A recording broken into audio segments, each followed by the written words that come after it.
Refactoring refers to the process by which we improve the structure and clarity of your code without changing the outcome or the end result. And over the next few episodes, I'll begin showing you some techniques and basic workflow. Okay, so let's get started. First up, this right here. Now you'll find yourself doing this over and over in your controllers. You accept some kind of wildcard, and then you find the associated record from the database. So notice we have that code here. And if I scroll down in the edit method, we do it again. In the update method, we do it again. And then finally, if we had a destroy method to remove the article, we would do it yet again. Okay, so as it turns out in Laravel, there is an easier way. However, before we get to it, I do want to show you something. Notice right now, we assume that there's an associated record in the database. So if I switch to Firefox, yes, that does work. But what if we have an article that, again, doesn't exist? Okay, well now we get an error. And that's because we didn't account for the fact that the user would request an ID that doesn't exist. Now we can solve this problem by changing our method from find to find or fail. Try to find the article with this ID, otherwise fail and throw a 404. So now if we run it, we get a 404 not found, and this is what we would expect normally. So now onward to route model binding. So take a look at this. If I return the result of this query, as you know, it'll be converted to JSON automatically. We give it a refresh, and there we go. However, what if we change this? In my show parameter list, I'm just going to ask for an article. Could we be that bold? Let's come back, refresh, and whoa. We get the exact same thing, but I didn't have to manually write the query. Which means if we try this, it still works.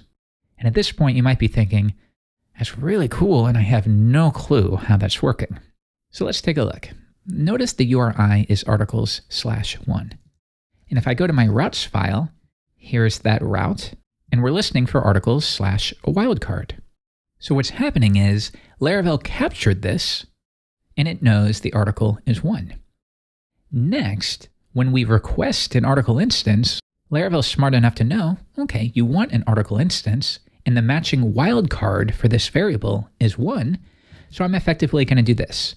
Give me the article where the primary key is 1, and give me the first result. And that result will be passed to your show method. And this all happens behind the scenes automatically. Pretty cool, right?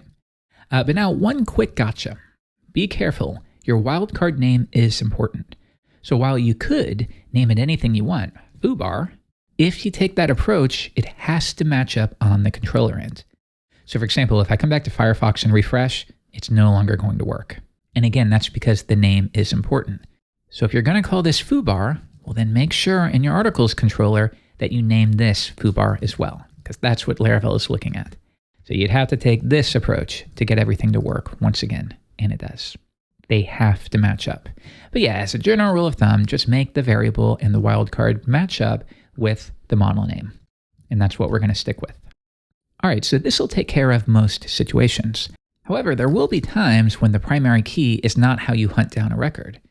So for example, articles/1, well, that's easy, but often you will have something like articles/a slug, getting to know us. You'll notice if we take this approach, it no longer works. And again, that's because Laravel's trying to find an article with an ID of getting to know us, and of course, that won't work. So in situations like this where you don't want to use the primary key, but instead a different column, here's what you do. You go to the associated model, and then you're going to override a method called getRouteKeyName. This should return the name of the column that you want to query by. Now in our case, we don't have a slug column, but if we did, this is the approach we would take. Now, Laravel is going to do a query like this. Give me the article where the slug is equal to that wildcard in the URI, and then give me the first result. That's basically what's happening there. Okay, so something to think about. But yeah, nonetheless, if we switch back to our controller, by asking for this article, we were able to remove one line from the method. Okay, let's now do the exact same thing here. We'll get rid of that and update it. All right, let's do the same thing here. Like so. And that is your first technique for improving the clarity of your controllers.